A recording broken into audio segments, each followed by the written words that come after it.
Cavite, Cavite! So, good morning mga Edulords.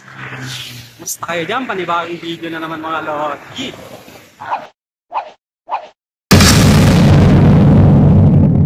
Araw na naman ng linggo mga Lodi. At syempre, pag-araw ng linggo, alam na this. Ay gala na naman ang tropa.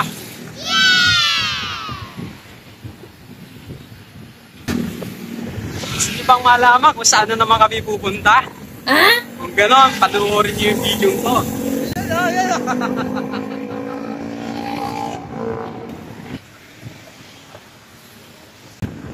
So yun mga Idolords, ang pupuntahan natin ngayon ay sa Calamba, Laguna. Wow! Dadalawin natin ang bahay ng ating pambansang bayani na si Jose Rizal.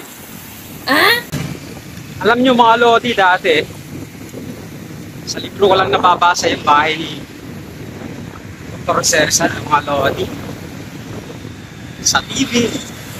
So ngayon, finally mapupuntahan ko na siya ng personal. Makikita ko na yung buong itsura niya. At syempre kung ano pa ang meron doon.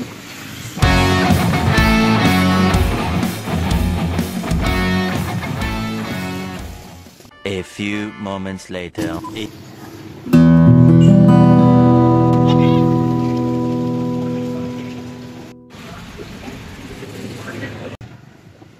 So ayan, finally mga Edulords, nandito na kami ngayon sa dambana ni Rizal.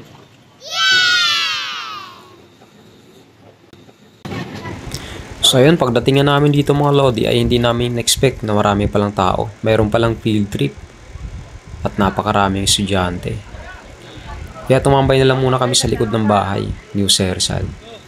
Pahinga muna, nag-aantay na umunti ang mga tao. Pero habang tumatagal, parami sila ng parami. Kaya pumasok na rin kami at sumingit na nga lang kami sa mga estudyante, nakakahiyaman.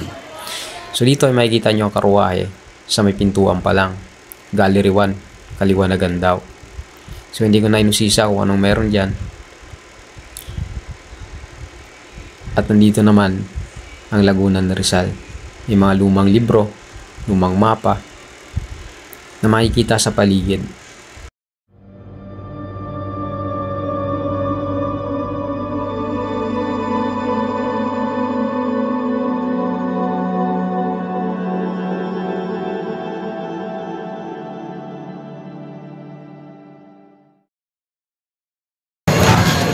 So ayan mga Idolords, ito yung granding hagdan, papuntang taas. Hindi tayo basta-basta mga napakarami estudyante. So kailangan natin umila.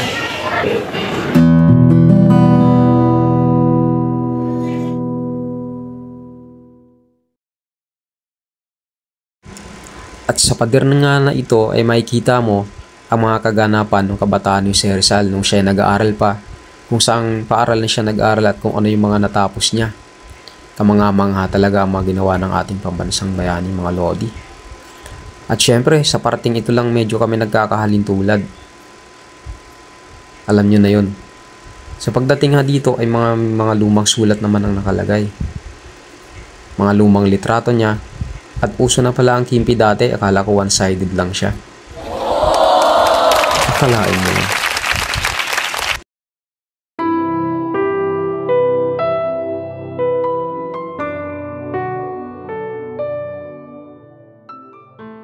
Then, finally, makakakita tayo sa taas mga Lods.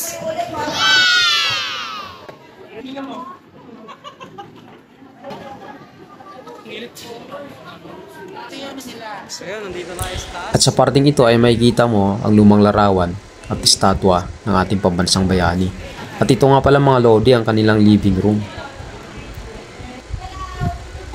At makikita nyo rin dito ang kanyang lumang litrato.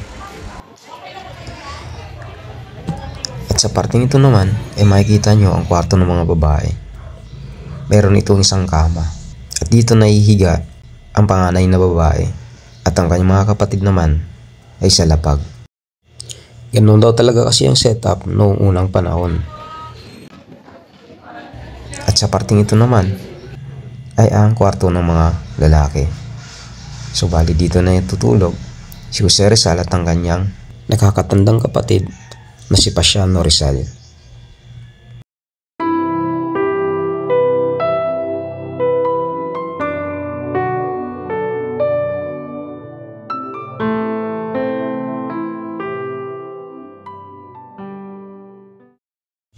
At dito naman ay makikita mo ang isang lumang makinilya. At ito naman ang kwarto ng mga magulang ni Jose Rizal na si Francisco Engracio Mercado E. Alejandro ang kanyang ama at Tidora Morales Alonso Riolanda E. Quintos ang kanyang ina. At ito naman ang kusina at kainan ng pamilya Rizal. So makikita nyo dito ang mga lumang kagamitan. At ayon sa kanilang tagaluto na sa Valentina Sanchez, ang paboritong pagkain ng mga pamilya Rizal ay relleno, adobo, estupado, puchero at tinola. At sa aking pag-ikot-ikot ay napaisip ako kung saan nakalagay ang palikuran ng pamilya. Hanggang sa madaanan ko ang parting ito at napaisip ako, ano to? Upuang may butas? Paki-comment naman mga lodi kung tama ang hinala ko na yan nga ang palikuran.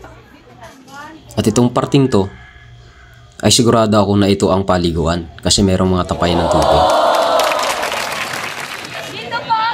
So ayun, matapos ang mabahabang pakikipila, ay nalibot na natin halos yung bahay ni Jose Rizal. Napakasimple lang pala ng bahay ng ating pambansang bayani, no? Pero simple siya pero napaka-elegante naman sa loob. So ayun, that's all for today's video mga lodi. See you next ride.